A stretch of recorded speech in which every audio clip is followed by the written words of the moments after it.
प्रियांशी, अपना स्टार्टिंग से बताओ किस तरीके से, जैसे याद है तुम्हारे को शुरुआत के टेस्ट में कैसा रहता था, तो कैसे गिव अप नहीं करना है वो एक बार बता दो इनको, है ना।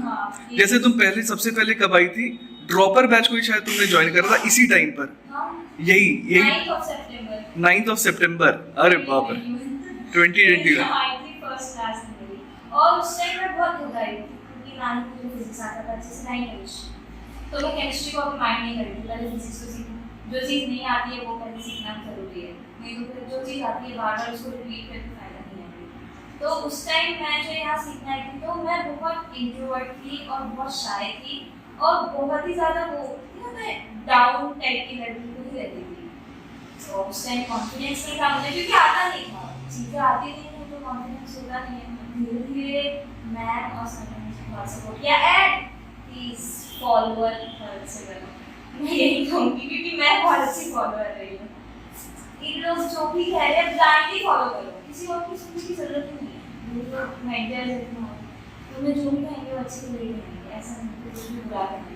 तो प्लीज अच्छे से फॉलो करो, बस इतना ही काम, और कुछ करने की जरूरत नहीं है। और जब मैं आई थी तब मैं बहुत डाउन लगी थी, आता था मुझे तो इवन डिफरेंशिएशन इंटीग्रेशन नहीं आता था ढंग से। मैं उस टाइम 12th का हाफ कर चुकी थी, मतलब मेरा 12th हाफ चला गया था, मैं हाफ से यहाँ पे पढ़ना स्टार्ट। तब महीना ने एक महीने भी नहीं, 10 तक में डिफरेंशिएशन इंटीग्रेशन सीख लिया। उसके बाद आगे धीरे धीरे पढ़ते गए, तो मैंने सिर्फ फॉलो किया है, मुझे तो पता नहीं था कि कैसे क्या करना है, बहुत लैक नदी थी पहले, लेकिन बस फॉलो करने से सब कुछ हो गया। तो प्लीज आप अच्छे से फॉलो करें, आई रियली होप कि फॉलो करोगे, गिव अप मत करना। मेरे भी मार्क्स नहीं आते थे, मेरे 40 नंबर आते थे 180 में। कितने टाइम तक ऐसा रहा था? 3 महीने तक, 3-4 महीने तक मार्क्स बढ़े ही नहीं थे ना? हाँ, मार्क्स बढ़ ही नहीं रहे थे। फिर भी मैंने सोचा क्यों, और मतलब अगर मैं उतनी मेहनत कर रही हूँ, मार्क्स नहीं बढ़े, मतलब मुझे और मेहनत करने की जरूरत है। तो मैं अपने बेस्ट के लेवल को बढ़ाना चाहती थी, तो वो धीरे धीरे बढ़ता गया। मैंने गिव अप नहीं किया, इसलिए बढ़ता गया, तो मैं यहाँ तक पहुँच गई 650 तक, क्योंकि उस टाइम पे मैं 200 के लाइफ में नहीं आती थी 720 से। हाँ, अब मैं यहाँ पहुँची हूँ, तो फिर मैं इसी कारण और अच्छा फॉलोअर करके आपको अच्छा फॉलोअर। तुम्हारा वो जो सिस्टमैटिक अप्रोच था उसके बारे में भी बताओ। हाँ, क्या क्या फाइल बनाती थी, क्या क्या करती थी ना? मतलब जितना सिस्टमैटिक है उतना ही अच्छा रहता है, मतलब चीज़ों को ढूंढने में आसानी होती है। अब आपने अभी जो नोट्स बनाए, सब लोग डिफरेंशिएशन के भी नोट्स होंगे, तो वो कहाँ पे रखे हैं, जब आपका नीट करने में आपको कुछ रिवाइज करना है फॉर्मूला ही, तो आप कैसे ढूंढोगे, मतलब आपको उसको इतने सिस्टमैटिक तरीके से करना है। तो मैं फाइल्स बना के रखती थी, मतलब मैं पेजेस में काम करती थी। डिफरेंशिएशन का चैप्टर खत्म, तो उसको स्टेबल करके एक फाइल में जाकर रख दिया। फिर वहीं पे मेरे पास 11th के नोट्स का एक स्टैक है, 11th के एचएस का, मतलब होम असाइनमेंट्स है उसका एक स्टैक है, 12th के नोट्स का स्टैक है और 12th के एचएस का स्टैक है, और उसमें भी अलग अलग फाइल्स में अलग अलग चैप्टर्स हैं। तो इस हिसाब से सिस्टमैटिक थोड़ा बनना पड़ता है, नहीं तो फिर हम ढूंढते रह जाएंगे चीज़ों को, हमको पता भी नहीं चलेगा। इतने अब सारे पेजेस हम कैसे एक एक क्वेश्चन को तो पढ़ेंगे कि कौन से चैप्टर का है क्या है, तो इसीलिए हमें सिस्टमैटिक थोड़ा रहना पड़ता है। और उसके अलावा हाँ, डायरी, अरे डायरी तो सबसे अच्छी चीज़ है, जितना हो सके उतना रिवाइज करो, मतलब ऐसा करो कि तुम्हें पता हो कि इस पेज में ये चल रहा है, तो नेक्स्ट पेज में क्या आएगा मुझे नहीं पता है। मैंने इतना डायरी को रिवाइज किया है कि मेरे जो पेज में मैं पढ़ रही हूँ उसके नेक्स्ट पेज में क्या आने वाला है, या उसके 2-3 पेजेस का क्या आने वाला है, कहाँ पे कौन सा चैप्टर है, क्योंकि इतना मुझे याद हो गया था कि थर्मल प्रॉपर्टीज कहाँ है, डिफरेंशिएशन कहाँ है, मोशन इन अ प्लेन कहाँ है, मुझे सब कुछ याद हो गया था। तो उस हिसाब से मैं डायरी को पढ़ती थी और रोज पढ़ती थी। ऐसा नहीं है, देखो भले ही आप थोड़ा कम टाइम किसी दिन ले सकते हो, लेकिन टाइम जरूर देना है डायरी को। जितना भी आपने कर लिया, आप लोग के पास भी डायरी होगी, जितना आपने कर लिया। अच्छा, सुबह मैं एक्चुअली रात को पढ़ती थी, सुबह को मैं नहीं पाती, तो मैं 8 o'clock उठती थी, भागे भागे आती थी, भागे भागे आती थी। हाँ, एक्चुअली पहले यहाँ पे मैं 8:30 हाँ, तो 8:30 यहाँ थी। फ्लूइड तक तो तुम उसी में पढ़ी थी, हाँ, है ना? Yes sir. आधा मेरे से पढ़ी, फिर आधा मैम से पढ़ी है। तो मैं यहाँ पे आती थी 8:30 से 10:30, अगर उस टाइम पे 9 बना तो मैं जब यहाँ आती थी सब 8:30 बजे, तो तो उसके बाद मैं घर जाती थी, 1 घंटा मेरा मेडिटेटिव था, मैं एक्सरसाइज और योगा करती थी अपने आप को काम रखने के लिए, अपने आप को मोटिवेट करने के लिए। योगा के टाइम अगर आप लोग योगा करते हैं तो प्लीज आप लोग अच्छा ही थॉट्स लाओ माइंड में, कोई भी नेगेटिव थॉट तो आने ही मत दो। तो लाइफ में भी नेगेटिव थॉट कभी नहीं आएगा, कितनी भी नेगेटिव सिचुएशन आ जाए कभी नहीं आएगा। वो तो अभी आपका स्टार्ट है, अभी 1 साल ले जाना है और उसमें बहुत नेगेटिव थॉट्स आते हैं। मुझे भी बहुत आते थे, बट मैं योगा करती थी जिसके कारण मैं इतना माइंड नहीं करती थी, ठीक है नेगेटिव थॉट आया हटाओ, पॉजिटिविटी की तरफ है। उसके बाद मैं नहाती थी, खाती थी, लंच किया, 1 बज जाते थे। उसके बाद मैं पढ़ती थी, मतलब सबसे पहले तो मैं डायरी पढ़ती थी, तो मैं डायरी खोल के देखती मैंने आज क्या पढ़ा है। और एक कभी कभार होता है ना कि हमारा पीछे का बैकग्राउंड रहता है डायरी का, तो वो देखती थी, फिर उसको रिवाइज करती थी स्टार्ट से। तो जितना मैं रिवाइज कर लेती थी, ठीक है 10-15 मिनट जितना भी मैंने उतना रिवाइज किया, आपको जहाँ तक रिवाइज किया कोई बात नहीं, उसके बाद नेक्स्ट डे वहीं से स्टार्ट करना है, ये तो बताया हुआ। तो वहाँ से स्टार्ट करती थी। उसके बाद 1:30 बजे आधा घंटा में डायरी रिवाइज करती थी। उसके बाद मैं फिजिक्स पढ़ती थी, जो आज पढ़ाया मैंने उसका रिविजन, और जो मैंने पिछले दिन पढ़ा उसका, मतलब 2 घंटा एक साथ मैं करती थी।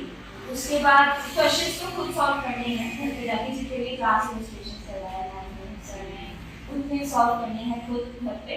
और उसके बाद क्या कहते हैं, मैं केमिस्ट्री पढ़ती थी, थोड़ा ब्रेक लिया, 1 घंटा पढ़ी, 2:30 बजे आधा घंटा ब्रेक लिया, फिर 3 बजे से 4 बजे आपको 1 घंटा ही पढ़ना है कोई भी सब्जेक्ट, लगातार 1 घंटा ही पढ़ना। उससे ज़्यादा हमारी माइंड की कैपेसिटी नहीं होती कि हम पढ़ते ही जाए, वो रगड़ना नहीं है अभी उसका भी टाइम आएगा जब लगातार करना पड़ेगा, लेकिन अभी तो 1 घंटा ही पढ़ना है।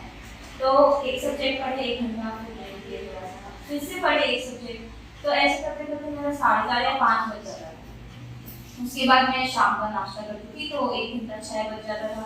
फिर 6 से 9 जो है, अगर टेस्ट रहता था तो मैं टेस्ट लेती थी, और अगर नहीं रहता था तो 6 से 7 एक सब्जेक्ट, 7 से 8 एक सब्जेक्ट, और 8 से 9 एक सब्जेक्ट, ये हो गया। उसके बाद लंच डिनर, तो 10 o'clock हो गया, 10 o'clock हो गया, तो उसके बाद 10 o'clock, हाँ तो 10 to 2:30 या 3 मैं पढ़ती, या फिर ये ले लो कंफर्टेबल रहेगी। आधा घंटे का 2 ब्रेक्स लेती थी, तो मतलब मैंने 4 आवर्स उस टाइम पढ़ लिया, और 3 आवर्स शाम को पढ़ लिया, और 7 आवर्स और 2 और 3 आवर्स मैंने दोपहर को पढ़ लिया। वो फिक्स नहीं पता 2 हो जाता है, मुझे क्लियर हो गया, तो ऐसे में 10 आवर्स हो जाते हैं। और उसके बाद हाँ वापस ये जब मैं यहाँ आती थी सुबह 8:30 बजे, अब फिर उसके बाद मैंने 10:30 जाना शुरू किया, 10:30 जब जाना शुरू किया तो सुबह तो मैं उठ नहीं सकती, सुबह उठ के फिर मैं एक्सरसाइज करती थी, जो एक्सरसाइज मैं बाद में करती थी ना वो सुबह उठ के करती थी मैं पहले, और उसके बाद यहाँ आती थी, और उसके बाद वही सेम शेड्यूल दोपहर से, तो बस वही सुबह का नहीं सोचा है कि नहीं करते थे।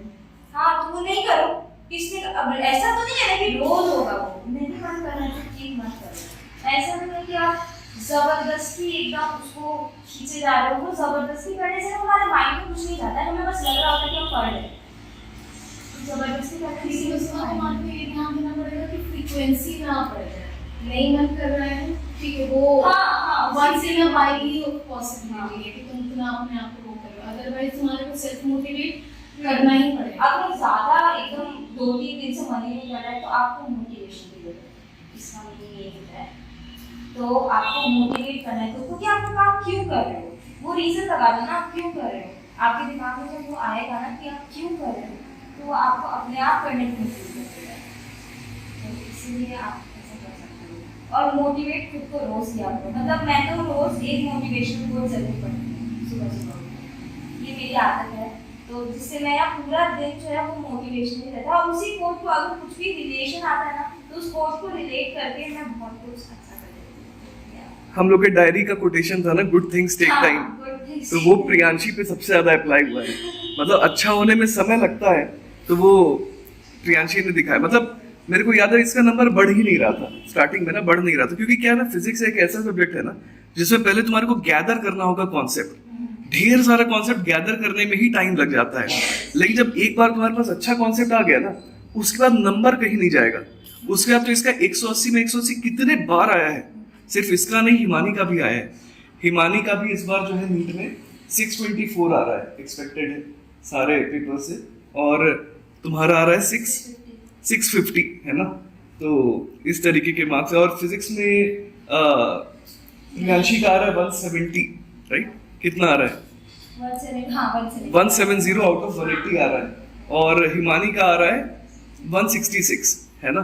तो इसमें भी इसकी 3 गलतियां ऐसी हुई है कि सेक्शन बी में 10 सवाल करने होते हैं, तो एक सवाल ये करना भूल गई, मतलब इसको लगा कि 10 कर लिए, 9 ही किया था इसने, और 2 सवाल में इसने OMR गलत कर दिया, वरना इसे फुल थे फिजिक्स में।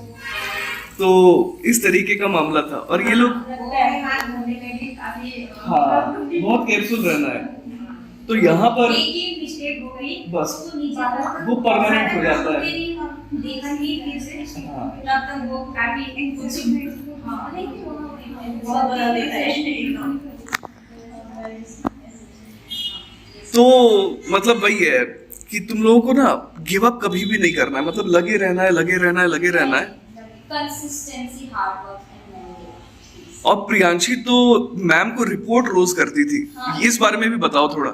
रिपोर्ट भी आपने जितना किया ठीक है, मैम ने जितना कहा उतना नहीं कर पाए कोई बात नहीं, लेकिन जितना किया उतना मैम को रिपोर्ट करो, ताकि उनको पता चले कि आप लोग क्या कहाँ पे फ्रीक्वेंसी है और आप लोग को कितना बढ़ाना है, कैसे करना है, वो उनको पता चले, क्योंकि वही बताएंगे ना कि आप लोग कैसे करोगे, और कोई तो बताएगा नहीं। तो इसलिए उनको बताना बहुत नेसेसरी है कि आप लोग ने कितना किया है एक दिन में, फिर उस हिसाब से वो आपको आगे गाइड करेंगे। तो 3 रिपोर्ट भी किया करो, डायरी एंड रिपोर्ट। जितना फायदा हुआ एनसीईआरटी क्वेश्चन प्रैक्टिस तो मुझे हिमानी ने बताया था, एक ऐप है नीट बायोलॉजी करके, तो उसमें प्रीवियस ईयर भी क्वेश्चन आते हैं और चैप्टर वाइज भी क्वेश्चन रहते हैं, टॉपिक वाइज भी क्वेश्चन रहते हैं, तो मैं उससे प्रैक्टिस करती थी। NMTS हाँ सर इतने सारे टेस्ट, 2 टेस्ट होते थे या फिर 3 टेस्ट होते थे, हम स्टार्टिंग में तो पढ़ा स्टार्टिंग। हाँ उस समय तो जरूरत नहीं है, पहले सिलेबस खत्म करो, पहले सिलेबस खत्म और करो। अगर उतने टॉपिक का करना है तो जैसे मैंने आपको बताया कि आप उस ऐप से कर सकते हो या फिर आप कोई बुक ही ले सकते हो। लेकिन रुकना है कब तक? जब तक सिलेबस खत्म ना हो जाए। हाँ, वही। एक बार सिलेबस खत्म हो जाए उसके बाद तो NMTS मतलब नीट मेडिकल टेस्ट सीरीज हम लोग शुरू करते हैं, तो उसमें इन्होंने कम से कम 100 से ऊपर टेस्ट दिया होगा कम से कम, है ना। हाँ इसका तो जनवरी से, मतलब तुम जितना जल्दी खुद को रेडी कर लोगे ना उतना अच्छा है।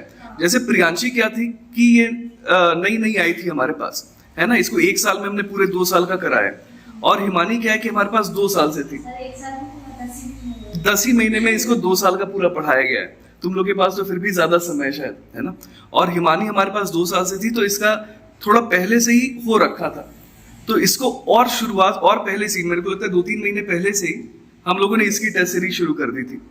तो तुम्हारे पास दोनों ऑप्शन है ना, दोनों में रिजल्ट बढ़िया आता है। पहले जब तक खत्म नहीं हो रहा है सिलेबस तब तक सिलेबस पे पूरा फोकस करो, इधर उधर की चीजों पे ध्यान मत दो।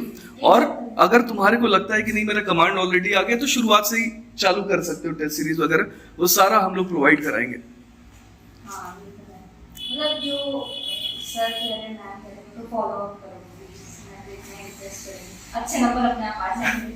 वो नंबरों का कुछ नहीं है, एक बार सिलेबस कंप्लीट हो गया, कॉन्सेप्ट क्लियर हो गया तो नंबर तो आएंगे, उसके बाद सर और मैम जैसे। अच्छा प्रियांशी, नीट में ना डेरिवेशन का क्या रोल है इन लोगों को समझा दो। फिजिक्स में जो डेरिवेशन होता है उसका क्या रोल है, उससे तुमको क्या फायदा हुआ डेरिवेशन के थ्रू, वो इन लोग को बता दो। तो मुझे लाइक बोर्ड एग्जाम के लिए काम है, और कॉन्सेप्ट को सीखने के लिए। हाँ कॉन्सेप्ट को सीखने के लिए डेरिवेशन काम आता है, कभी कभार फॉर्मूला याद नहीं आता है तो उस टाइम हम अगर छोटा डेरिवेशन तो मतलब निकाल के कर सकते हैं फॉर्मूला, लेकिन जैसे अगर लंबा डेरिवेशन है तो उसको आप याद करने की जरूरत नहीं है, सिर्फ समझो। हाँ। तो याद भी करना है, जब समझ आ जाएगा तो अपने आप के माइंड में आ जाएगा कि हाँ भाई ऐसे ऐसे किया था। चीजों को समझना नेसेसरी है, याद करने का कोई होना नहीं। क्या डेरिवेशन को स्किप करके खाली फॉर्मूला रटते जाना चाहिए? नहीं, रटना नहीं है प्लीज। डेरिवेशन समझ जाओगे फॉर्मूला भी अपने आप याद हो जाएगा। डेरिवेशन समझो और उसके बाद धीरे-धीरे फॉर्मूला भी समझ आ जाएगा। रटने की जरूरत नहीं, रट्टा मारना फिजिक्स में उससे नहीं हो पाएगा। फिजिक्स में रट्टा मारने किसी भी सब्जेक्ट में है, सेकंड की रट्टा मारने से हो जाता है। हाँ ये है कि बायो थोड़ा थ्योरेटिकल है तो उसके वो नेम्स को रट्टा मार सकते हैं उसमें चलता है, लेकिन नॉट इन फिजिक्स और केमिस्ट्री की अगर मैं बात करूँ तो रट्टा मारना ठीक नहीं है, वो भूल जाते हैं कॉन्सेप्ट। अगर याद नहीं रहता है ना तो उस टाइम भी कुछ ना कुछ कर ही लेते हैं, ऐसा नहीं है कि कुछ भी नहीं कर पाए। जब अगर फॉर्मूला भूल गए तो फिर तो हम कुछ नहीं कर सकते हैं, हमें याद नहीं आ रहा है, लेकिन अगर कॉन्सेप्ट याद रहता है ना तो ये सीखा वापस से फॉर्मूला निकाल सकते हैं उससे। और प्रेशर कैसा था हिमानी नीट के पेपर के दिन का? चिल था, जितना चिल रहोगे टेंशन थी। और एग्जाम के दौरान कैसा रहा तुम लोगों का? पेपर देखो उसी का अच्छा जाएगा जो एग्जाम के टाइम कंट्रोल कर सके अपने को। हाँ तो बड़ा मजा आता है। अब जब नहीं आता पहला नहीं है दूसरा ही है फिर हमें पीछे को आ रहा है लेकिन टेंशन उससे भर जाते हैं फिर वो भी टेंशन नहीं आता। अगर आता मेरे साथ सब्जेक्ट वाइज मेरे साथ 15 क्वेश्चन मुझे फिजिक्स में स्टार्ट में नहीं आए पहले वाला। अच्छा मैं शौक में थी कि मुझे आने लगे सुबह आंखें बंद किया। एक बार फिर से बताना, तुमको 15 सवाल स्टार्टिंग में आए ही नहीं फिजिक्स के और तुमने शुरुआत किससे करी थी? फिजिक्स से शुरू करी थी और 15 सवाल नहीं आए। अरे बाप रे, ये तो तुमने अभी भी डिस्क्लोज किया। फिर क्या हुआ? उसके बाद मैंने 2 मिनट के लिए पेपर छोड़ दिया, पेन भी छोड़ दिया और मैं रिलैक्स कर रही थी। और ऐसे रिलैक्स कर रही थी कि मैं अपनी सबसे फेवरेट जगह पर जहाँ पे मुझे सबसे ज्यादा अच्छा लगता है ताकि मैं अपने अंदर खुशी ला सकूँ। वो खुशी रहेगी तो वैसे पेपर बनेगा तो मैं या फिर टेंशन तो रहेगा, इतना तो है कि खुशी रहेगी तो टेंशन नहीं रहेगा। तो थोड़ा मैं पैनिक हो गई थी। उसके बाद 3-4 बार ऐसे करने के बाद मैंने फिर से आंखें खोली। जो 15 क्वेश्चन नहीं बने उसको छोड़ दिया, मैं भूल भी गई कि 15 क्वेश्चन नहीं बने, वो भूल गई। ठीक है, उसके बाद मैं आगे गई। वो सेक्शन एक ही बात थी, मैंने से 15 क्वेश्चन नहीं बने थे और उसमें मेरे को 35 क्वेश्चन बनाने ही थे। तो उसके बाद मैं गई सेक्शन बी पे, मैंने सेक्शन बी कर लिया और वो सारा काम हो गया मेरा लगभग 35 या 40 मिनट्स में। तो उसके बाद मेरे पास 20 मिनट बाकी थे, मैंने घड़ी की तरफ देखा कि 20 मिनट बाकी थे। तो मैं सोच रही थी कि मैं वापस जाऊँ कि नहीं जाऊँ। तो फिर मैंने सोचा नहीं 20 मिनट बाकी है, अब 20 मिनट में जितना केमिस्ट्री बनता है मैंने केमिस्ट्री बना दिया। केमिस्ट्री में भी मुझसे 20 मिनट में 10 क्वेश्चन नहीं आए थे।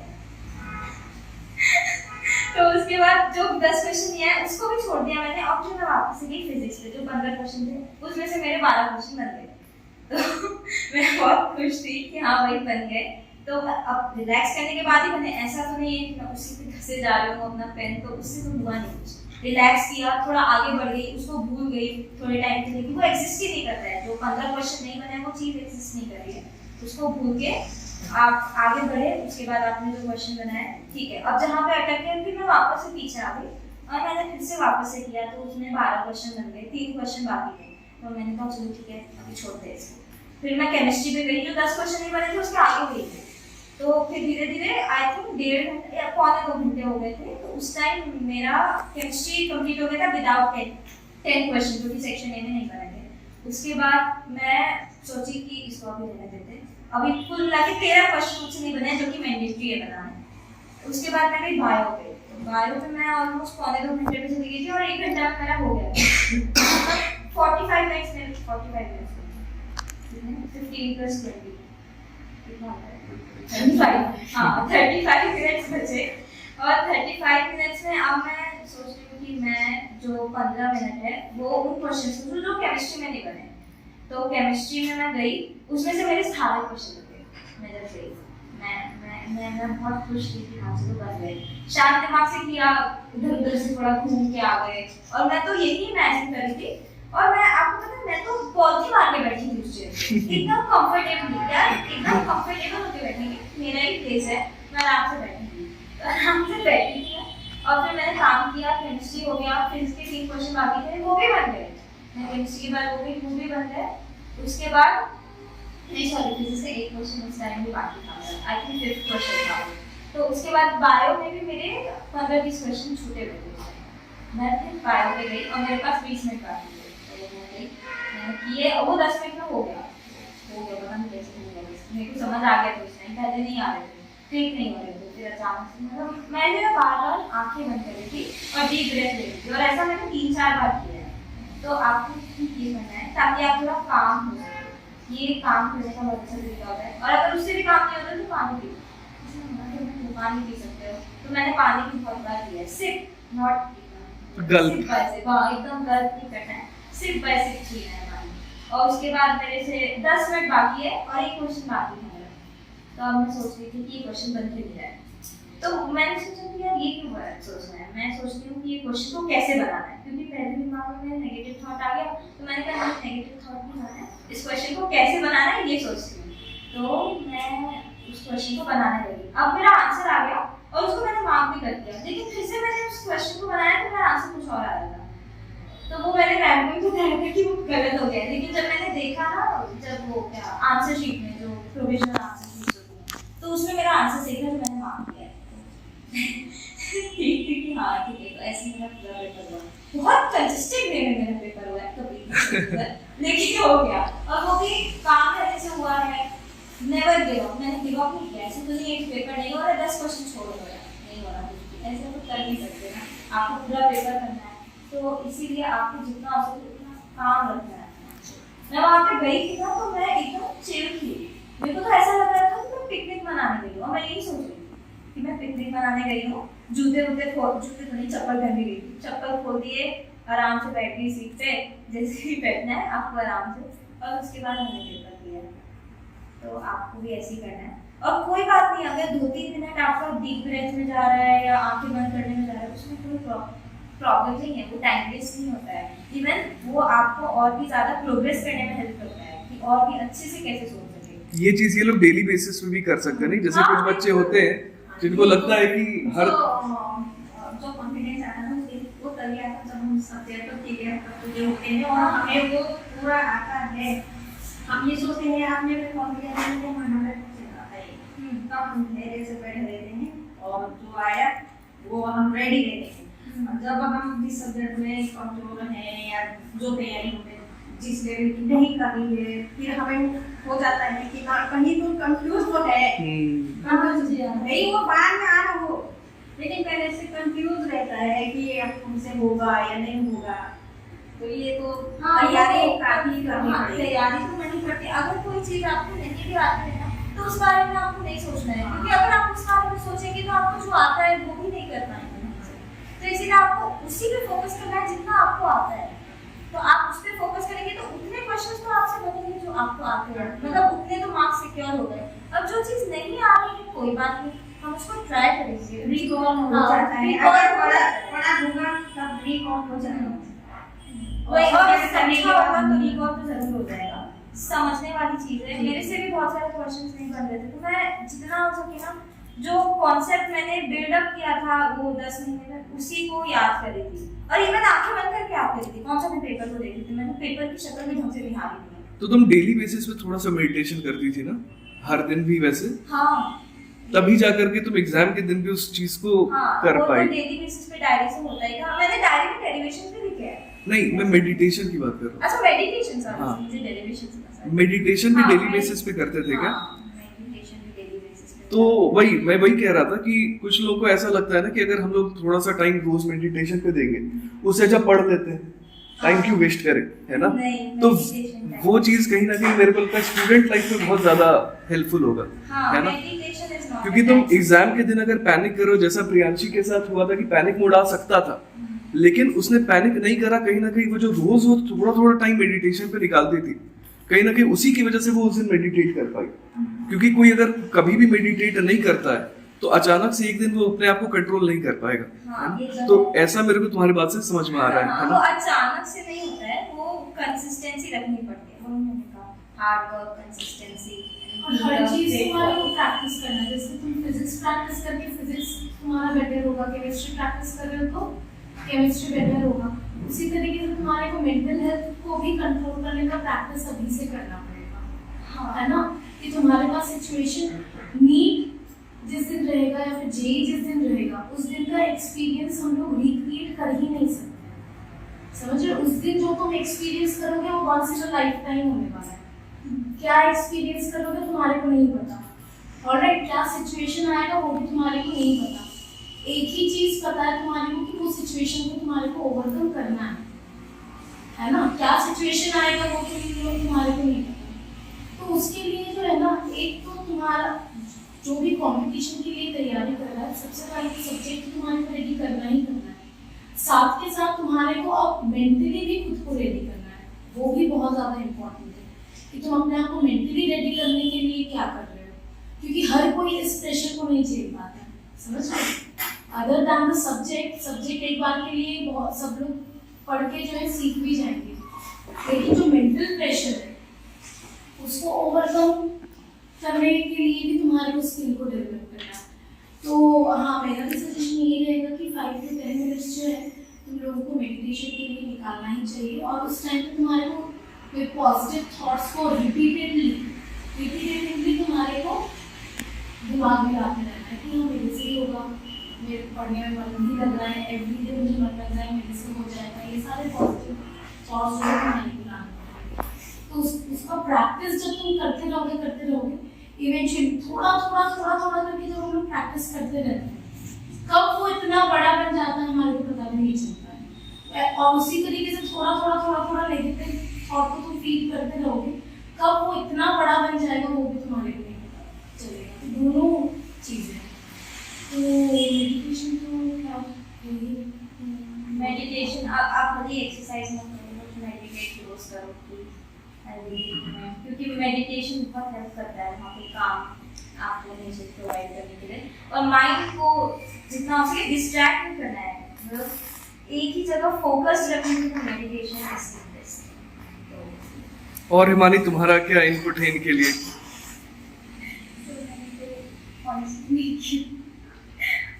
मतलब प्रियांशी तो बहुत आइडियलिस्ट हाँ, प्रियांशी एक आइडियल स्टूडेंट तो थी हमारी, ये तो है। हाँ, मतलब रनिंग के साथ ये there is no doubt about it, ये इसी साल 12th दी है, 12th इसका चल रहा था बोर्ड्स, है ना, ये सितंबर में हमारे को ज्वाइन किए। She is in class 12, alright. Term 1 इसका भी आया, टर्म 2 इसका भी आया। टर्म 1 के दौरान भी फिजिक्स, मतलब कि कल केमिस्ट्री का पेपर है इसका बोर्ड्स का, आज वो हमारे पास अपना फिजिक्स का पढ़ रही है। कभी इसने नहीं बोला कि कल मेरा पेपर है तो आप डिस्कशन डिले करो या फिर ये करो वो करो। हम लोग रिकॉर्ड कर देते थे, क्लास रिकॉर्डिंग आकर के देख करके सारा सब कुछ वो मैनेज करते थे। तो it's all because of her organisational skill, है ना। टर्म 1 आया, टर्म 2 आया, प्रोजेक्ट्स आया, कुछ भी आया, हमने कभी भी इसके पास से, ना इसने कभी क्लास मिस करा, ना ही इसके पास से कभी ये आया कि मेरा होमवर्क इसीलिए नहीं हुआ मैम क्योंकि सो एंड सो, मतलब जीरो बहाना। और तुम लोग बहाना अगर मुझे दोगे ना तो एक बार के लिए मैं तो शायद सुन भी लूँ, लेकिन नीट नहीं सुनने वाला है। फिर वो आदत में बदल जाता है, आदत हो जाएगा और वो तुम्हारा स्टैक हो जाएगा। सीधा सा बात ये है कि वो लॉस तुम्हारा है। तुम अगर आकर के बोलोगे कि भाई घर में ये था वो था, थे कुछ भी था XYZ, तो वो सिर्फ और सिर्फ वो रीजन तुम्हारा ही है, और वो रीजन की वजह से तुम या तो आगे बढ़ोगे या तो पीछे जाओगे, और अकेले तुम्हारे साथ ही होगा। करने वाले कर रहे हैं, वो एवरीडे पढ़ाई कर रहे हैं। एक बार के लिए तुम्हारे को ये सोचना है, जब तुम सोने जाओगे तब तुम्हारे को ये सोचना है कि क्या मैंने लिटरली इतना मेहनत किया है कि मैं एम्स में जाने लायक हूँ। और अगर वो अंदर से आ रहा है जवाब कि मैंने नहीं किया है, तो यू हैव टू आंसर कि तुमको क्या करना है क्या नहीं करना है। छोटा छोटा मेंटल थॉट, जो तुम्हारे छोटे छोटे थॉट्स है ना, उसी को अगर तुम शिफ्ट करोगे, उसी से तुम्हारे को पता चलेगा कि तुम टॉपर की तरह बन गए। टॉपर्स जो है वो एटीट्यूड से बनते हैं, कोई भी जो है दिमाग से नहीं बनता। अगर हम लोग बात कर रहे हैं, इसका जिस तरीके का मार्क्स आ रहा था, हम ये नहीं बोलेंगे कि सुपर इंटेलिजेंट बच्चा था, है ना। लेकिन अगर मैं एटीट्यूड का बात करूँ, डेफिनेटली इसके अंदर वो एटीट्यूड था जो कि एक टॉपर के अंदर होता है। कभी भी इसका मार्क्स वगैरह कम आया, कभी भी कुछ नहीं इसने वो करा कि मेरे मार्क्स क्यों नहीं आ रहे, कुछ नहीं। इसलिए हमेशा हम लोग इससे कुछ भी घबराते तो नहीं है। तो इसका एक ही रहता था कि मैम मुझे फिर समझ में आ रहा है, तो मुझे और कोई इश्यू नहीं। यही तुम्हारे को बेसिक पकड़ना है। इनफैक्ट मैं ईमानता में बोलूँगी, इन लोगों का एटीट्यूड जो है वो टॉपर वाला था। है ना। ये लोग ऐसे सुपर इंटेलिजेंट बच्चे नहीं थे कभी भी कि हम लोग ये बोलेंगे कि पढ़ाने का जरूरत ही नहीं पड़ रहा है, भर भर के हमेशा नंबर ला रहे हैं, है ना। उस तरीके का कभी नहीं रहा है। ये लोग सबसे ज्यादा, अगर कोई मेरे से डांट वाट खाए वो तो बहुत ज्यादा खाएगा, हिमालय एक्सेस में खाएगा, है ना।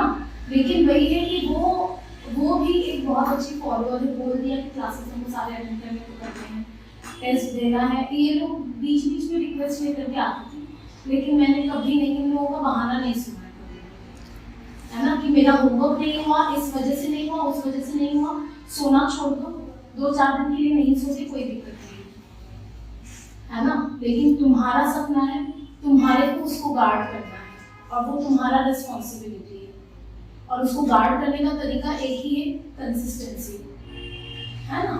तो इसीलिए जो है ऐसा, ये जिस तरीके से 10 महीने के अंदर अंदर पढ़ करके उसने निकाल दिया, ये पॉसिबल है, प्रोवाइडेड कि तुम लोग एक तो जितना हो सकता है हमारे से बात करो, इंटरेक्ट करो कि मैंने आज 2 घंटे में क्या पढ़ाई किया, क्या नहीं किया, किस तरीके से रिवीजन करना, क्या करना है, सारा गाइडेंस मिलेगा। उस गाइडेंस को कौन कितना एब्जॉर्ब करता है, अब उसके ऊपर डिपेंड करेगा, जॉब करके फॉलो अप। बिल्कुल बिल्कुल। और तुम लोग कुछ पूछो, कुछ हिमानी से पूछना चाहते हो क्या?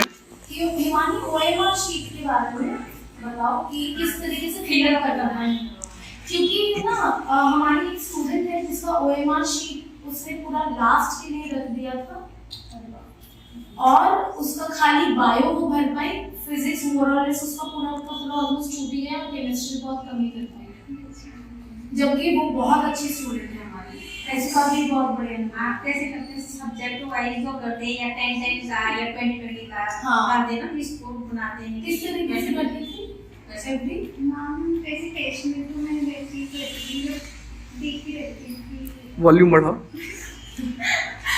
मतलब सर टेस्ट में तो मैं एक्सपेरिमेंट करती रहती थी कि कौन सा फ्रूट सही हाँ। रहेगा, तो टेस्ट में तो वैसे तो मेरा 3 घंटे से पहले हो जाता था, बट वहाँ पे नहीं हुआ, तो वो अलग बात है। तो मैंने ना वहाँ पर क्या किया था, मैंने अबाउट 15 to 10 क्वेश्चंस का सेट रखा था, मतलब इतने क्वेश्चन मैंने क्वेश्चन उसमें लिख दिया और फिर मैं फिर कराई, तो वो सारे हो भी जा रहे थे, और जो मैं थोड़ा डाउटफुल थी उनको छोड़ दिया था, क्योंकि अभी ये बढ़िया बात है उसके बारे में जितने रिविजन कराए तुम्हारा प्रयास तुमने किस तरीके से OMR मैंने जैसे सेक्शन A बना दिया था, मैंने जितना हुआ था मैंने उतना भरा था। उसके बाद सेक्शन B, मतलब मैंने सेक्शन वाइज भरा था। अच्छा, तो दोनों के जैसे 3 सब्जेक्ट है तो उसके 4 सब्जेक्ट है, बॉटनी और जूलॉजी अलग अलग वहाँ पे थे। तो वहाँ पे फिजिक्स पहले सेक्शन A किया, उसमें से 15 क्वेश्चन मुझसे बनाए थे, तो मैं वो लगातार नहीं बने थे, ऐसा नहीं कि वो बीच में, वो लगातार मुझसे 15 क्वेश्चन बने नहीं, तो मैं तो शॉक से थी। उसके बाद मैंने सेक्शन A भरा जितना हुआ, फिर सेक्शन B तो मेरे 10 क्वेश्चन हो गए थे, वो उसमें नहीं था। और उसके बाद केमिस्ट्री पे गई, जितना हुआ सेक्शन A उतना भरा। उसके बाद क्या कहते हैं सेक्शन B भरा, तो मैं सेक्शन A सेक्शन B करके भरा। हाँ, लेकिन इंटरवल्स में हाँ इंटरवल्स जैसे हो ना तो फिर भर दो, ऐसा नहीं है कि मत भरो, क्लास के लिए नहीं रखो, क्योंकि फिर बाद में टाइम ना मिले या मिले।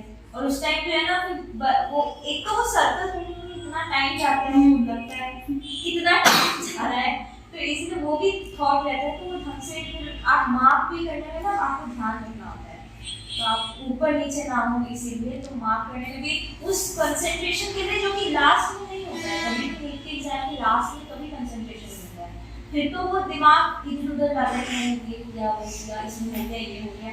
तो उस टाइम वो जो OMR भरना होता है ना, वो बहुत शांत दिमाग से भरना होता है।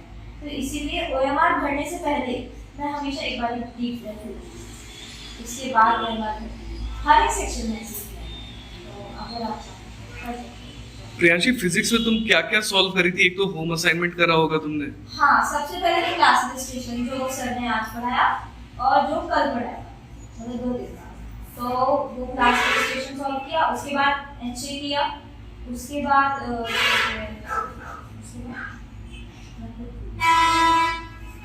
मेनली यही किया होगा तुमने। हाँ, मैं उस टाइम स्टार्ट में मैंने यही किया जब था। तक सिलेबस खत्म नहीं होगा तब तक यही फॉलो किया होगा, क्लास रजिस्ट्रेशन होम असाइनमेंट, है ना, इस तरीके से। उसके बाद हमने टेस्ट देना शुरू किया, तो बीच बीच में टेस्ट भी होते थे, चैप्टर वाइज टेस्ट था थर्सडे। तो एवरी थर्सडे हम चैप्टर वाइज टेस्ट देते थे और उसके भी क्वेश्चंस तो अगर जो नहीं बनते हैं तो वो मैं फ्राइडे को बैठ के सॉल्व कर देती थी, या फिर जिस दिन मुझे टाइम मिलता था, जैसे सैटरडे हो गया, संडे हो गया, अगर क्लासेस में गए तो फिर तो वो टाइम मिल गया ना हमें 2 घंटा, तो उसमें हम टेस्ट पेपर को वापस से लेके सॉल्व कर सकते हैं, तो वो करती थी मैं। उसके बाद जब NMTS या फिर टेस्ट सीरीज स्टार्ट हुई तो मैं NMTS को भी जो बनते नहीं थे मैं उसको भी देखती थी कि क्यों नहीं बने, आंसर से मैच करती थी, जो नहीं बनते थे उसकी भी मेरी एक कॉपी थी, डाउट की कॉपी, उसमें लिखती थी मैं, तो वो भी पढ़ी है मेरे पास घर पे, वो जो है उसमें लिखा करती थी और उसी से मैं पूछ लिया करती थी जो नहीं बने, या फिर सर्कल करके तो अच्छे से रखना ही है, बट सर्कल करके मुझे फिर मिलते नहीं थे, हाँ इसीलिए एक सेपरेट नोटबुक। छूट भी जाता था, तो इसीलिए मैंने सोचा कि चलो आगे से कॉपी बना लेते हैं, और इसका सजेशन भी मुझे सर और मैम ने दिया था कि डाउट कॉपी बना लेते हैं, तो फिर वापस नहीं फॉलो करना है तो मैं फॉलो करने लगी,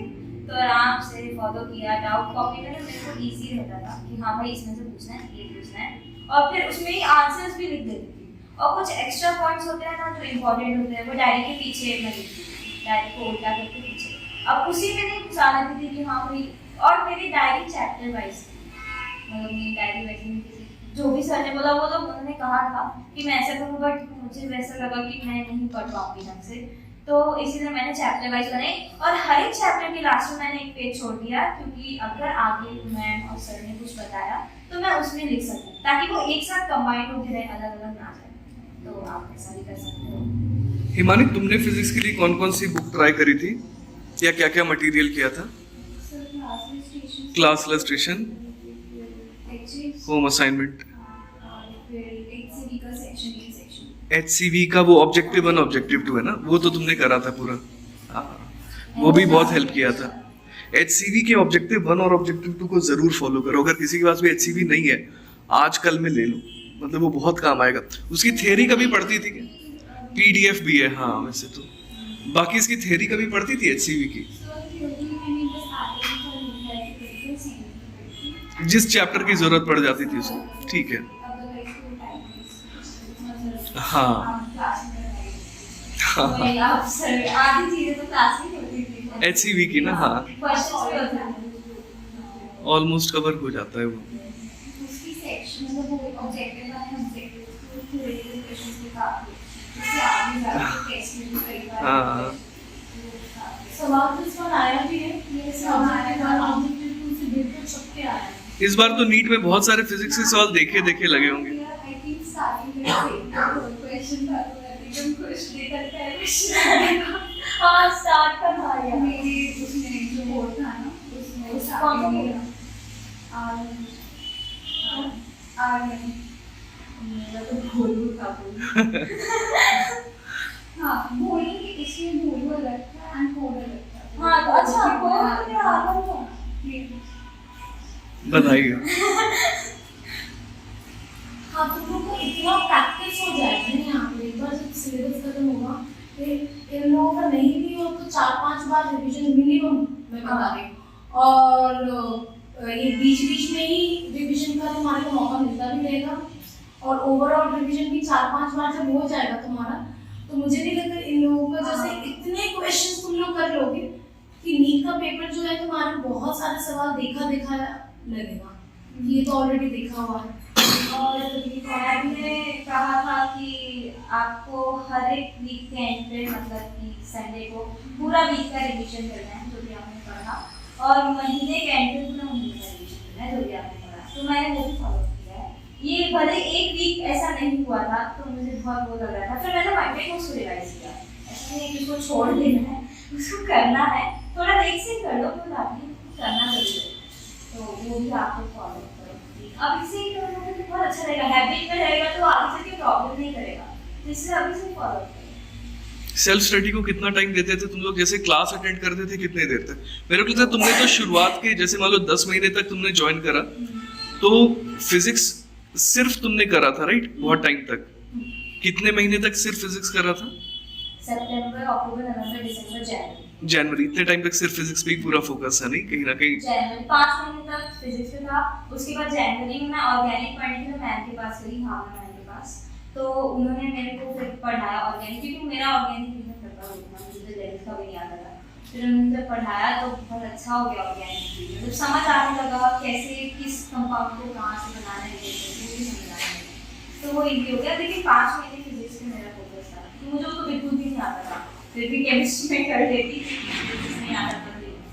तो जो चीज़ नहीं आती है उस पर अभी हाईली फोकस हो, और फिर उसके बाद धीरे धीरे जो चीज़ नहीं आ रही उसको लेते आओ, तो वो हो जाएगा। ऐसा नहीं कि नहीं होगा, बस थोड़ा मैनेजमेंट करो। मैं कैसे बताऊँ, मतलब मैं जिसमें कंफर्टेबल थी मैंने वैसे मैनेज किया जितना कर सकती थी। आप लोग भी जैसे मैनेज करना चाहो आप लोग। कभी कोई छुट्टी वुट्टी थोड़ी मारा था तुमने रैंडम? नहीं, मैं तो इवन छठ पूजा में गई थी, वहाँ से भी क्लास करती थी, ऑनलाइन ही भले लेकिन क्लास करती थी। और वैसे भी ऑनलाइन में भी कोई प्रॉब्लम नहीं है, यहाँ पे 9 बच्चे हैं, आपको शायद भी फील होता है, ज़्यादा बच्चों को होता है कि हाँ हम थोड़ा पूछने में डर लग रहा है, बट यहाँ पे कम बच्चे तो आप लोग आराम से क्लास नहीं मिस करना। हमारे पास इस तरीके के भी स्टूडेंट्स हैं जिन लोगों का बुखार वगैरह भी अगर है तभी भी जो है ऑनलाइन बैठ करके अटेंड कर रहे हैं क्लास, क्योंकि वो सैक्रिफाइस ना तुम्हारे को ही करना पड़ेगा। कंफर्ट जोन में अगर रहोगे तो उसी तरीके का रिजल्ट रहेगा, और अगर अपने कंफर्ट जोन से निकलोगे तो उतना ही बढ़िया रिजल्ट रहेगा, है ना। तो तुम अगेन सारा सब कुछ है, तुम्हारे पास ऑप्शन हमेशा है। इनफैक्ट हमारी एक स्टूडेंट है नंदिनी, वो हॉस्पिटलाइज हो गई थी, तभी भी बैठ करके पेपर क्वेश्चन पेपर हम लोग जब जो NMTS देते हैं ना वो पेपर उसने मिस नहीं किया, वहाँ पर बैठ करके ही वो दे रही है। इस तरीके का डेडिकेशन लेवल रहता है ना, और वो अंदर से आएगा, वो हम लोग कितना भी बोल दें वो भरा नहीं जा सकता। वो तुम्हारे अंदर का ज़ील है कि तुम अपने आप को एम्स में देख रहे हो या नहीं देख रहे हो, और अगर तुम कॉम्प्रोमाइज करने के लिए रेडी नहीं हो कि मुझे एम्स दिल्ली चाहिए तो एम्स दिल्ली में ही एंटर करना है, वो कॉम्प्रोमाइज अगर तुम नहीं करना चाहते तो उसके तभी जाकर के वो स्ट्रॉन्ग ज़ील आएगा कि तुम किसी भी हालत में वो अपने एम से हिल नहीं रहे, है ना, वो चीज़ है। तो अगेन मेरा तो कहना यही रहेगा कि मेरे पास एक्सक्यूज लेकर के मत आना, और अगर मैं हाँ बोल रही हूँ तो वो मैं खाली मुंह पे बोल रही हूँ, ठीक है। It might sound very rude, ठीक है, बट देन वो तुम्हारे बेनिफिशियल, वो तुम्हारे को कहीं से भी बेनिफिट नहीं करेगा। तुम्हारा एक्सक्यूज जो है वो तुम्हारा ही रहेगा, और उसका अगर तुम्हारा बैकलॉग हो जाता तो फिर भी वो तुम्हारा ही रहेगा। इस साल वो तुम अफोर्ड नहीं कर सकते, है ना। तो तुम्हारे पास किसी भी तरीके का अगर कोई भी सिचुएशन आता है उसको ये करने की कोशिश करो कि उसको हैंडल करके आगे कैसे बढ़ो, रादर देन उसके लिए वो कर देना, क्योंकि जब तुम बहाना दे रहे हो मतलब गिव अप कर दिया कि वो तो उसके वजह से हुआ, उसके वजह से मेरा होमवर्क नहीं है, मेरे वजह से तो नहीं हुआ, मैं तो बहुत ज़्यादा डेडिकेटेड हूँ, ये हूँ वो, मैं तो करना चाह रही थी, मैं तो करना चाह रहा था, उसके वजह से नहीं हुआ, उसकी वजह से ना तुम्हारा नीट निकलेगा, ना ही उसकी वजह से तुम्हारा नीट निकल सकता है। किसी की भी वजह से तुम अगर नीट में टॉप करोगे वो भी किसी और की वजह से नहीं करेगा, नीट में अगर तुम टॉप नहीं करते वो भी किसी और की वजह से नहीं करेगा। सारा रिस्पॉन्सिबिलिटी तुम्हारा है, इनका सक्सेस इनका रिस्पॉन्सिबिलिटी है, अगर इनका नहीं होगा वो भी इनका रिस्पॉन्सिबिलिटी है ना। तो ये सारी चीज़ें तुम्हारे को दिमाग में। और कुछ पूछना चाहते हो? केमिस्ट्री क्वेश्चन क्लास से प्रैक्टिस की, केमिस्ट्री की क्वेश्चन प्रैक्टिस की वैसे NCERT से या मैम जो है लाइक मैंने भी वहाँ भी मैंने फॉलो अप किया है आपको डायरेक्टली। तो मैम ने कहा था कि पहले तो NCERT सॉल्व करती थी, केमिस्ट्री NCERT में बैक पे बहुत सारे क्वेश्चन हैं, और उसके बाद NCERT के बीच में जो लाइक चैप्टर के बीच में बहुत सारे एग्जाम्पल्स होते हैं तो वो भी कर सकते हो, वो भी किया हमने। उसके बाद मैम ने मुझे एक हिमांशु पांडे है वो भी सजेस्ट की, मैंने वो भी करी थी, मैंने वो भी सॉल्व किया। और उसके अलावा NCERT फिंगर टिप्स है वो भी सॉल्व कर सकते हैं। हिमांशु पांडे से पहले NCERT फिंगर टिप्स सॉल्व कर देना, फिर हिमांशु पांडे से थोड़ा और लेवल अप क्वेश्चन वो नीट के लाए तुम चाहो तो नहीं सीक्वेंस में क्या करना है। अच्छा हाँ, तो वो है ना हिमांशु पांडे, हाँ। और उसके अलावा कुछ भी करने की जरूरत नहीं है, ये 4 चीजें करोगे। ईमान तुमने कैसे प्रिपेयर किया था केमिस्ट्री के लिए? मैम एक्चुअली मेरा केमिस्ट्री फर्स्ट ईयर वहाँ मेरा केमिस्ट्री फर्स्ट ईयर में तो ठीक था, फिजिकल सही था और ऑर्गेनिक और इनऑर्गेनिक का लाइक था। तो फिर पहले मैंने उस पर फोकस किया। इनऑर्गेनिक के तो एक से आती एकदम खरों से लाइक है एंड वैसा भी नहीं कि कुछ करती इनऑर्गेनिक भी तुम्हें समझना पड़ेगा कॉन्सेप्ट, क्योंकि इस बार के सोचती इनऑर्गेनिक का कॉन्सेप्ट था और उन्होंने उसकी रीजनिंग पूछी थी। तो कोई अच्छा टीचर ढूंढ के और इनऑर्गेनिक रटना नहीं, समझना पहले concept, specially chemical bonding detail में। उसके बाद जब तुम ब्लॉग्स में जाओगे तो वो ईजिली समझ आ जाती है। एंड ऑर्गेनिक के लिए भी टीचर अच्छा होना चाहिए, जो भी टीचर चूज़ करो। मैंने तो ऑनलाइन करा था, तो मैंने तो फिजिक्स का वैसे करा था, मुझे उसका केमिस्ट्री का काफ़ी अच्छा था, तो वहाँ से करा था। एंड क्वेश्चन आते हैं मैंने रिलेटिव से करा था और बाकी नहीं से आती सफिशिएंट मिल जाएगा। फिजिकली अगर मतलब लगता है ना कि पूरा कुछ चैप्टर सीख है तो पहले मुझे फोकस करना, उसके बाद किसी और चीज़ पे जाना और उसके फॉर्मूलाज ना एक शॉर्ट नोट्स टाइप कर देना। जैसे एक पेज में पूरा केमिकल काइनेटिक्स आ गया, एक पेज में पूरा कोई भी मतलब काइंड को इक्विलिब्रियम आ गया, इसमें यूजुअली प्रॉब्लम आती है। शॉर्ट नोट्स बनाया एक पेज का एंड ईजिली रिविजन के लिए काफ़ी अच्छा रहता है। जैसे कि कभी देख लिया है 5 मिनट का 10 मिनट का कुछ कर नहीं हो तो उसमें बस ऊपर से देख लिया तो वो याद रह जाते हैं फॉर्मूलाज। हाँ, ये ऐसी बात अगर जल्दी हम बारे में तो भी क्या करते हैं आपकी एनसीईआरटी मुझे चैप्टर 1 कंप्लीट हुआ है। हाँ नहीं चैप्टर 1 कंप्लीट हुआ, थोड़े से क्वेश्चन कहीं से भी लगाओ, मतलब कोई बुक है कोई बुक नहीं है तो मैं ऐप से भी करती थी, मैं जो है या फिर मैं उस टाइम आकाश से करती थी, तो मैं आकाश की बुक्स भी प्रेफर कर देती थी। आपके पास है ना आकाश नहीं है और बुक्स है ना, मतलब हाँ तो उससे कर लो, कोई प्रॉब्लम नहीं है। मतलब क्वेश्चन लगाने से मतलब है कि हाँ भाई हमारे क्वेश्चंस हो, हमें कितना आता है उस चैप्टर के बारे में वो हमें पता चलता है। अब जो चीज़ नहीं आती है हम वापस से रिवाइज करेंगे, उसको वापस से रिवाइज करेंगे तो हमें फिर आने लगेगा।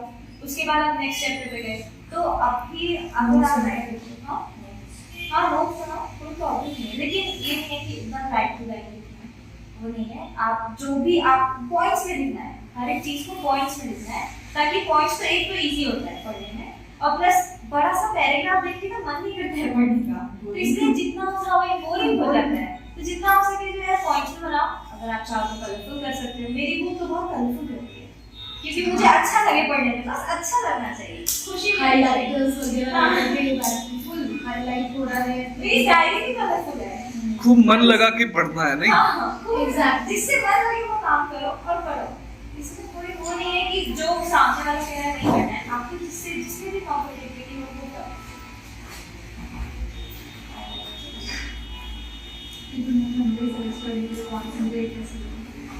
अच्छा मेडिटेट करो, कंसंट्रेशन का तो कोई वो नहीं है, मैं कुछ नहीं कर सकती उसमें क्योंकि कंसंट्रेशन सबका अलग अलग होता है। कोई आधा घंटा दे पाता है, कोई 45 मिनट, कोई 1 आवर, कोई 2 आवर बैठ जाता है। मैं तो 1 आवर बैठती हूँ, मेरा इतना ही है कि मैं 1 आवर ही एक चीज़ पे कंसंट्रेट कर सकती हूँ, फिर 1 घंटे बाद मैं थोड़ा सा इधर उधर होगी, फिर से वापस से आ जाऊँगी। ऐसा नहीं है। सही कह रही, जैसे जब लगने लगे ना कि अब एफिशिएंसी कम हो रही है छोड़ दो, है ना। फिर कितने देर बाद वापस आती थी? हाँ, मैं 10 मिनट बाद वापस आ 10-15 मिनट बाद मैं अब मेरे को ना एक्चुअली खाने का बहुत शौक है, तो मैं कुछ ना कुछ खा के वापस आती थी घर से, कुछ ना हो एनर्जी लेके, जिस चीज से आपको एनर्जी मिले। कभी कभार मैं डांस करके वापस आती थी, मुझे डांसिंग का भी बहुत शौक है, तो मेरे को उससे एनर्जी मिलती थी, तो मैं वो करके आती थी। कभी कभार गाने सुन लेती थी, गाने सुन के वापस आती थी, जिससे भी आपको वापस से रिफ्रेशमेंट मिल जाए और अच्छा लगने लगे, फिर आगे बढ़ो। और प्रियांशी का मैंने देखा था मैम से खूब बात करती थी फोन पे बीच बीच में ना। हाँ, हर दिन ही एक बार बात तो हो जाती थी।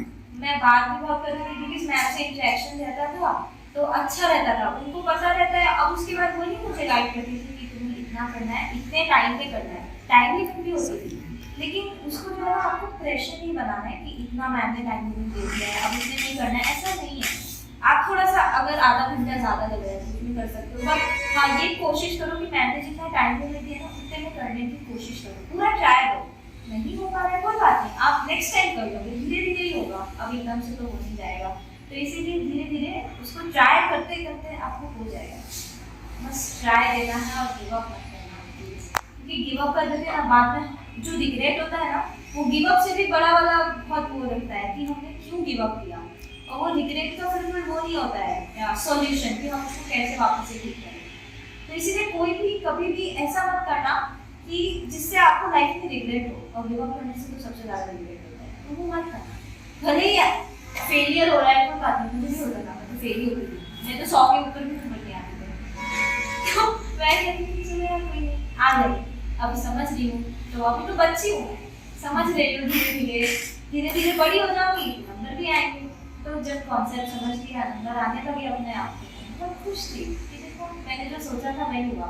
तो आप लाइफ में जो भी आप सोचते हो ना, आगे चल के भी आप जो सोचते हो वही आपकी लाइफ में होता है। आप चाहे कितना भी कोशिश कर लो, अगर आप नेगेटिव सोच लो तो वो पॉजिटिव में कभी नहीं बदल सकता। तो इसीलिए लाइफ में जितना हो सके पॉजिटिव सोचो, अच्छा सोचो, अपने लिए भी दूसरों के लिए, सबके लिए अच्छा लगता है। तो अच्छा जब करेगा तो सब कुछ करने का मन करता है।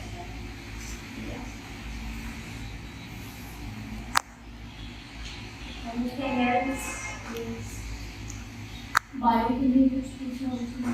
ये पूछ लिया अभी ना, बायो के लिए। हाँ पूछ लिया मैंने आपको, जिसमें मतलब जो मैंने बताया वो भी ठीक है, लेकिन अगर आपको कुछ और भी बनाना है तो आप फिंगर टिप्स, जो एनसीईआरटी फिंगर टिप्स है वो भी लगा सकते हैं। कोई एक बुक पकड़ के पूरा निपटा देना है हाँ, ना? कोई एक बुक पकड़ो और उसको निपटा देना। मतलब जैसे आप एनसीईआरटी फिंगर टिप्स में टॉपिक वाइज होता है और बहुत अच्छे, उसमें ना आगे शॉर्ट नोट्स भी होते हैं, वो बहुत अच्छी बुक है, मैं तो प्रेफर करूँगी। क्योंकि मुझे भावना मैम ने और सरस मैम ने प्रेफर किया था कि एनसीईआरटी फिंगर टिप्स लगाना है, तो वो मैंने लगाया है। ऐसा नहीं है, ठीक है भले कुछ चैप्टर्स छूट गए होंगे एंड में, तो मैं एंड में नहीं कर पाई क्योंकि टेस्ट भी था, तो मैं थोड़ा मैनेज नहीं कर पाई, वो मेरा मिसमैनेजमेंट था।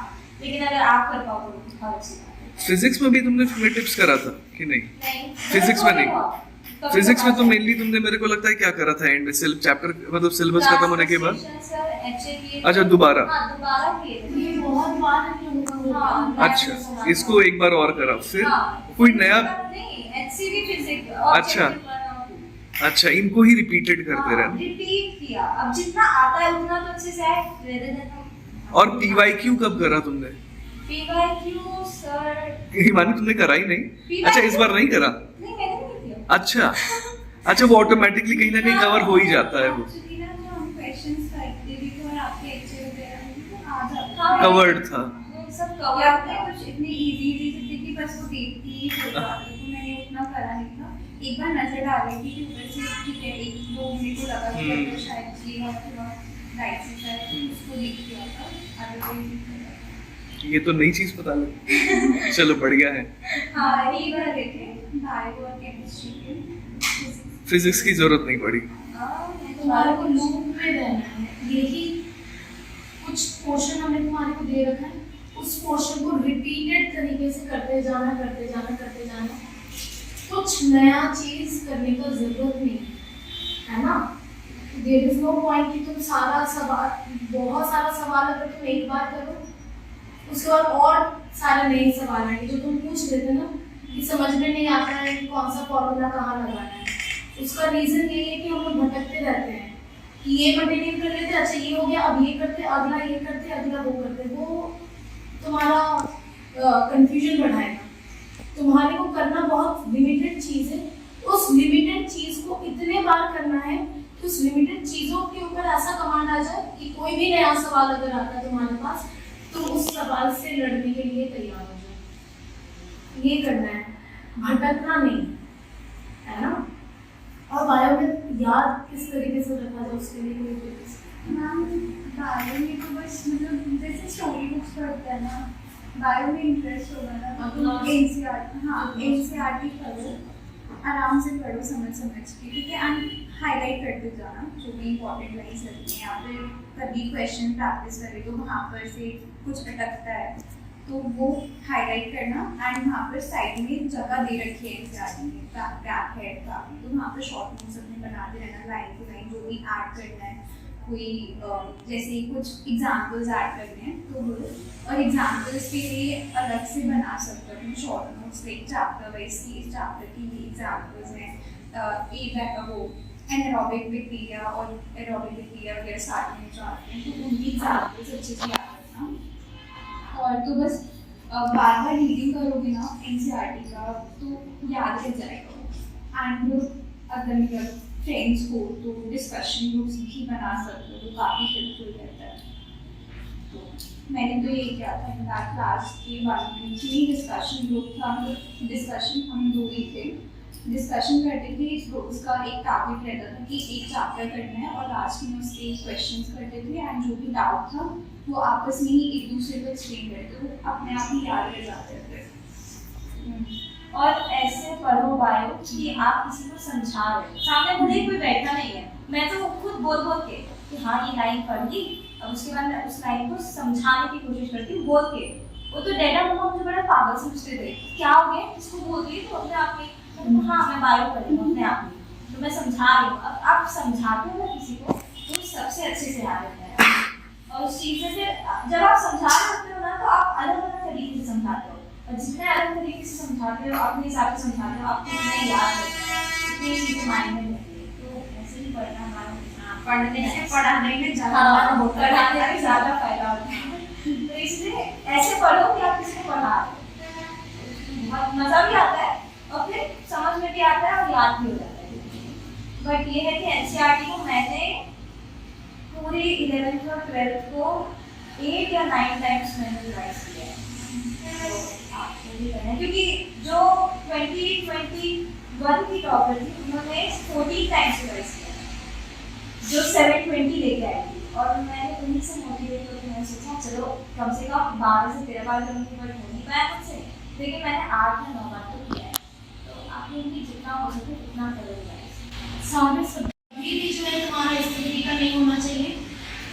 फिजिक्स छोड़ करके केमिस्ट्री पढ़ रहे हैं, केमिस्ट्री छोड़ करके बायो पढ़ रहे हैं, बायो छोड़ करके फिजिक्स पढ़ रहे हैं, नहीं तुम्हारे लिए वो बेनिफिशियल रहेगा। सारा सब्जेक्ट तुम्हारे को पैरेलली एवरी डे देना ही देना है टाइम।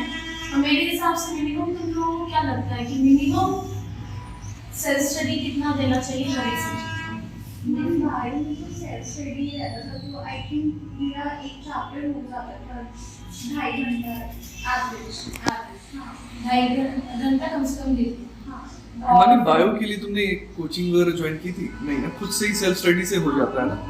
आई थिंक 1-2 चैप्टर्स की तुम्हें ज़रूरत पड़ेगा, जैसे प्लांट में जो भी फोटोसिंथेसिस और रेस्पिरेशन वगैरह है उसमें कॉन्सेप्ट्स हैं और जो साइकिल्स हैं वो समझने के लिए ज़रूरत पड़ती है। तो यूट्यूब पे काफ़ी कंटेंट अवेलेबल है, उसमें से देखिए। टीचर्स भी अच्छे हैं, आई थिंक ऋतुवाल करके एक टीचर है, उनके काफ़ी अच्छे रहते थे, 1 शॉट लेक्चर होते थे चैप्टर वाइज और काफ़ी अच्छे नोट्स थे, तो वो देख सकते हो। एंड बस वही रीडिंग करो, साइकिल्स हैं तो उनको बना लिया रखने, और डायग्राम्स को अच्छे से देखना, लेबलिंग और उसके जो नीचे के जो भी डिस्क्रिप्शन लिखे रहते हैं वो। और हाँ केमिस्ट्री में तुमने मटेरियल कौन सा सॉल्व किया? सर फिंगर टिप्स करा, फिंगर टिप्स एनसीईआरटी। क्लास मेरी हाँ स्टार्टिंग के 4-5 दिन तो सिर्फ फिजिक्स की होती थी, उसके बाद केमिस्ट्री की भी होने लगी 2 घंटा केमिस्ट्री वाले 5 महीने केमिस्ट्री वाले। हाँ सबसे ज्यादा इम्पोर्टेंट ना सेल्फ स्टडी ही है। हाँ भाई सबसे ज़्यादा काम तो देती हूँ सेल्फ स्टडी ही है। आपने कितना खुद को समझाया है, खुद से, किसी और ने आपने कितना खुद को समझाया खुद से, वही काम हो जाए। कभी कभार तो मैं फिजिक्स भी ऐसे ही पढ़ती थी जैसे मैं बायो पढ़ रही हूँ, मतलब अगर मुझे नहीं समझ आ रहा है तो मैं खुद को समझाने की कोशिश करती थी, फिर भी नहीं समझ आ रहा है तो नहीं आना चाहिए नहीं, वो समझा देती। तो हाँ, और डायग्राम्स जैसे बायो में है ना, तो उन्हें अगर हो सके तो सामने लगाओ वॉल पे या फिर स्टडी टेबल पे। मैं मेरा पूरा रूम डायग्राम से, फॉर्मूला से अभी भी चिपके हुए हैं, और अभी भी मैं उनको देखती हूँ। शॉर्ट नोट्स जैसे रिप्रोडक्शन है तो उस चैप्टर का पूरा मेरा एक ही पेज में पूरा लंबा सा, जैसे 3-4 पेजेस जॉइन करके मैंने एक लंबा सा चार्ट बनाया पूरे चैप्टर का, उसमें सारे इंपॉर्टेंट पॉइंट्स हैं पूरे चैप्टर के, वो भी कर सकते हो आप। मतलब आपको जितना हो सके ना छोटी में पूरे चैप्टर को देखने की कोशिश करोगे तो इजी भी रहेगा, और जितना हो सके डायग्राम्स बनाओ, क्योंकि डायग्राम से जल्दी समझ आता है, और ये तो आई थिंक सब जानते हैं कि डायग्राम से अच्छे से समझ में भी आता है। पढ़ने से बेहतर अच्छा है कि हम डायग्राम देखें और कोई समझा दे समझ ले तो अच्छा रहता है। तो तो हाँ, डायग्राम्स और साइकिल्स आप चिपकाओ सामने। तो कोई बात नहीं, 2-3 दिन में बन गए, 4 दिन में बन गए, बनाओगे कि उसे बना लोगे ना, तो उसके बाद उसको पढ़ना इतना ईजी हो जाता है ना कि आपको भी मजा आता है पढ़ने में। तो इसीलिए क्योंकि आपने बनाया है तो आप अपने वे से बनाओगे और किसी और की कॉपी मत करना। Don't copy anyone. सबका अलग होता है कंफर्टेबिलिटी लेवल, सब कुछ अलग होता है। तो अब आप किसी और को अगर कॉपी करने जाओगे तो आप खुद ही फंस जाओगे, क्योंकि आपको समझ आएगा कि उसने कैसे किया है। तो इसीलिए आप अपना करो, जो हो सके, जितना हो सके अपना चीज़ लाओ अपनी लाइफ में, तो कंफर्टेबल रहेगा और आपसे होगा भी। धीरे धीरे जब होने लगेगा ना, अपने आप कॉन्फिडेंस आने लगेगा और फिर सब कुछ अच्छा होने लगता है। सीरियसली मेरे साथ भी ऐसा ही हुआ है, तो इसलिए फिजिक्स में जिस तरीके का तुम्हारा डायरी है ना, उस तरीके से तुम लोग केमिस्ट्री और बायो के लिए भी अभी से फिगर आउट करना शुरू करो कि तुम्हारे को किस तरीके से एक ऐसा नोट्स वगैरह बनाना है जिसको रिवाइज करने से पूरा का पूरा syllabus eventually once you are done with the syllabus, उसके बाद छोटा सा इस तरीके का कॉम्पैक्ट स्टफ रहना चाहिए जिसके थ्रू क्या रहेगा, आधे घंटे के अंदर अंदर, आधा घंटा 1 घंटे के अंदर अंदर पूरा का पूरा 11th प्लस 12th का सिलेबस तुम्हारे नजरों के सामने से चला जाए, क्योंकि तुम भूलना नहीं अफोर्ड कर सकते। जितना इम्पोर्टेंट है नया चीज सीखना, उससे ज्यादा इम्पोर्टेंट है उसको रिटेन करके रखना है। जितना सीख लिया है वो रिटेन रहे दिमाग में एकदम फ्रेश तरीके से, एकदम प्रॉपर ऑर्गेनाइज तरीके से। तुम्हारे दिमाग में भी जो है ना, हर एक चैप्टर का एक स्पेसिफिक ड्रॉर रहना चाहिए। तुम्हारा एक तो अपना स्टडी रूम को नीट एंड क्लीन रखो, है ना, साफ रखो। और ये ध्यान रखना, रूम तुम्हारा माइंड का रिफ्लेक्शन है। रूम में तुम्हारा पूरा यहाँ पर कपड़ा पड़ा हुआ है, वहाँ पर ये वो पूरा एकदम मेसी है, तो उसका मतलब दिमाग भी तुम्हारा वैसा ही मेसी है ना। एकदम एक भरे हुए, मतलब जिसमें कपड़े, इसके कपड़े रखे हुए, ये वो पूरा दुनिया भर का सारा सामान रखा हुआ है। उसके बाद मैं तुम्हारे को जाकर के बोल दूँगी भैया ये ढूंढ करके लेकर के आना सो एंड सो सामान, लग जाएगा दिन में। ऐसा नहीं कि वो वहां पर है नहीं, वो वहीं पर है लेकिन नहीं मिलेगा। तुम्हारे दिमाग के साथ भी यही चीज है, तुम अगर ऑर्गेनाइज तरीके से नहीं पढ़ोगे, तुम्हारे दिमाग में सारा सब कुछ है, लेकिन जो फॉर्मूला जब चाहिए रहेगा उसको जब ढूंढने जाओगे अपने दिमाग में, तब तुम्हारे को ये लगेगा कि निकाल रहा है, ये हटा रहा है, वो हटा रहा है, लेकिन मैं नहीं निकाला, है ना। तो एवरीथिंग विल डिपेंड कि तुम मतलब कि छोटे छोटे चीजें जिसके ऊपर ध्यान नहीं देते। जो तुम्हारा पढ़ाई करने का डेस्क है, it has to be very neat and clean. तुम्हारा नोट्स वगैरह, बायो के लिए एक सेक्शन रखो, फिजिक्स के लिए एक सेक्शन रखो, केमिस्ट्री के लिए एक सेक्शन रखो। हर एक नोटबुक तुम्हारा खत्म हो गया तो नोटबुक के ऊपर एक स्टिकी नोट लगा दो कि इस वाले नोटबुक में मेरा कौन कौन से चैप्टर के नोट्स खत्म हो गए। नेक्स्ट नोटबुक तुम लोगों को, एक नोटबुक में तो सब कुछ होने वाला है नहीं, ऑलराइट। फिर नेक्स्ट नोटबुक में जब जा रहे हो तब उसमें भी जब खत्म हो गया तो बाहर ही लगा दिया एकदम ऊपर में कि कौन कौन से नोट्स या कौन कौन से चैप्टर इस वाले नोटबुक में है। ऐसा करने से होगा क्या, जब तुम्हारे को रिवाइज करने का जरूरत पड़ेगा, तुम लोग आज खाली अभी के लिए नहीं पढ़ रहे हो, तुम लोग पढ़ रहे हो अगले साल नीट के लिए या फिर अगले साल जेईई के लिए, और तुम्हारे को ये ध्यान देना है कि तुम्हारे पास खाली 3 घंटे के अंदर अंदर तुम्हारे को 2 साल का सारा चीज, सारे सब्जेक्ट का याद रखना है, उसको अच्छे से परफॉर्म भी करना है, ऑलराइट। उसके लिए जो है राइट फ्रॉम डे वन बहुत ऑर्गेनाइज रहना है तुम्हारे को, है ना। तो जब तुम्हारे को रिवाइज करना रहेगा, कोई टॉपिक भूल रहे तो तुम्हारे पास एकदम से पता रहेगा कि कौन सा नोटबुक निकालूं और मुझे वो चैप्टर मिल जाएगा। उसके अलावा ये A4 साइज शीट वाला जो कॉन्सेप्ट है वो हमारा भी बहुत ज़्यादा फेवरेट है। A4 साइज शीट्स में अपना नोट्स बना, फाइल्स खरीदो, ऑलराइट। तो जैसे कि तुम्हारा बेसिक मैथमेटिक्स का शुरू हुआ, पूरा का पूरा बेसिक मैथमेटिक्स का पूरा नोट्स मिल रहा है, अपने A4 साइज शीट में पेज नंबर डालो, स्टेपल करा, उसको एक फाइल पे रख दिया। फिर नेक्स्ट चैप्टर, ऐसे में क्या होगा, छोटा छोटा कोई टॉपिक है तुम्हारे को पता रहेगा कि लेक्चर्स में हमारा पूरा का पूरा वीडियोस डिवाइडेड है, पूरा का पूरा चैप्टर, ऑलराइट। लेक्चर 1 तो जैसे कि स्ट्रेट लाइन में 8 लेक्चर है, लेक्चर 1 का एक पूरा स्टैक, लेक्चर 2 का एक स्टैक, लेक्चर 3 का एक स्टैक, इस तरीके से तुम्हारा 8 स्टैक बन जाएगा motion in the straight line का। अब क्या हुआ, motion in the straight line का लेटर से हमने टेस्ट लिया, ठीक है। उसमें हो सकता है कि तो मोशन इन द ग्रेविटी वाले क्वेश्चंस तुम्हारे से नहीं बने, तुम्हारे को पता रहेगा कि किस टॉपिक का, तुम देख रहे हो चैप्टर में भी कौन से सब टॉपिक में तुम्हारे को दिक्कत है, वो तुम्हारा फिगर आउट हो गया।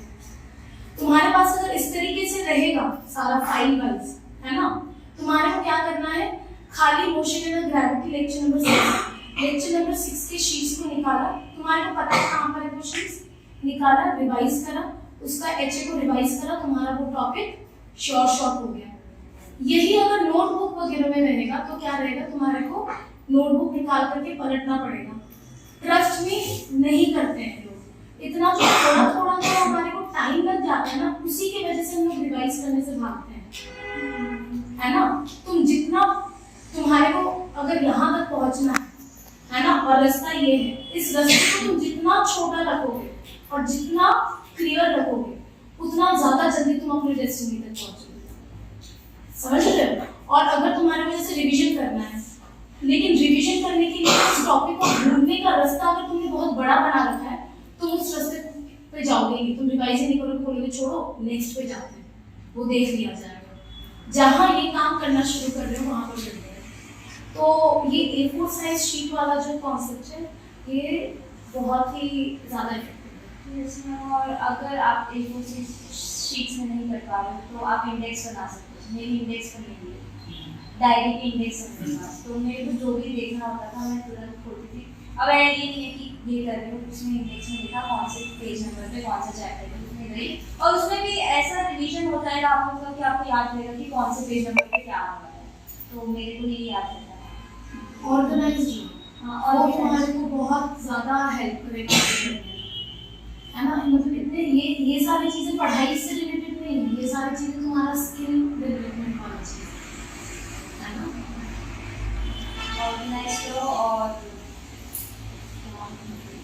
All the best.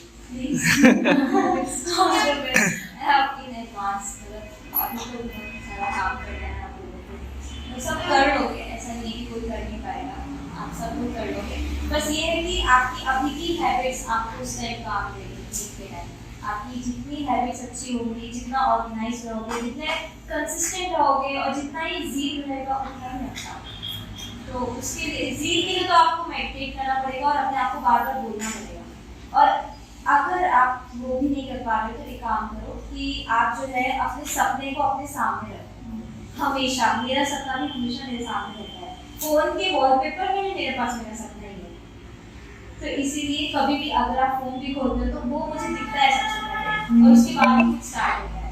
तो मैं जब नीट देने वाली थी तब मैंने फ़ोन का वॉलपेपर चेंज कर दिया था 720 आउट ऑफ 720। तो उसके बाद कोई भी अगर मैं ऐप अगर यूट्यूब पे खोलना चाहती थी ना, तो उसमें भी मैं सोचती थी कि क्या पढ़ने से रिलेटेड खोजना है, या फिर मैं काम करना चाहता नहीं था। तो सबसे पहले सुबह उठ के आप अपने सपने को याद करो या फिर देखो कि आप उस डॉक्टर कोर्स में कितने अच्छे होंगे, तो उसके बाद आपको सब खोल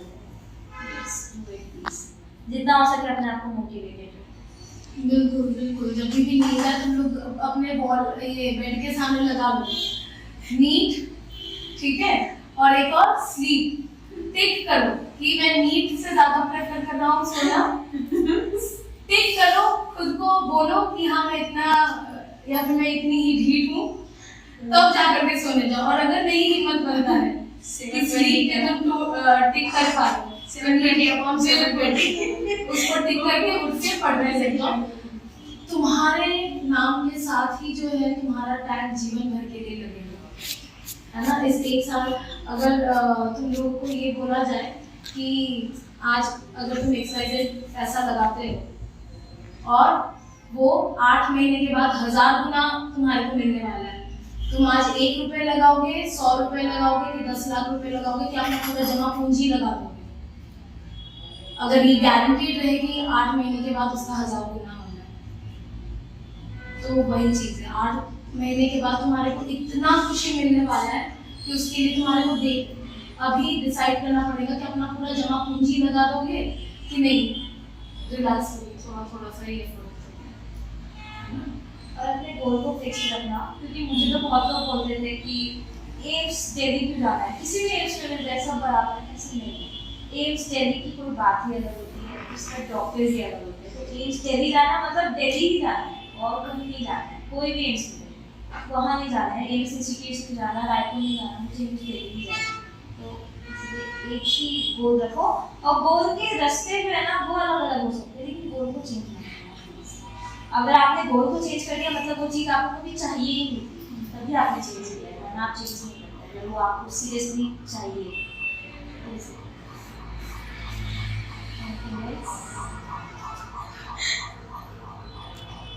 चलो फिर तो कंक्लूड करते हैं, है ना? Thank you Priyanshi, thank you Himani. Okay.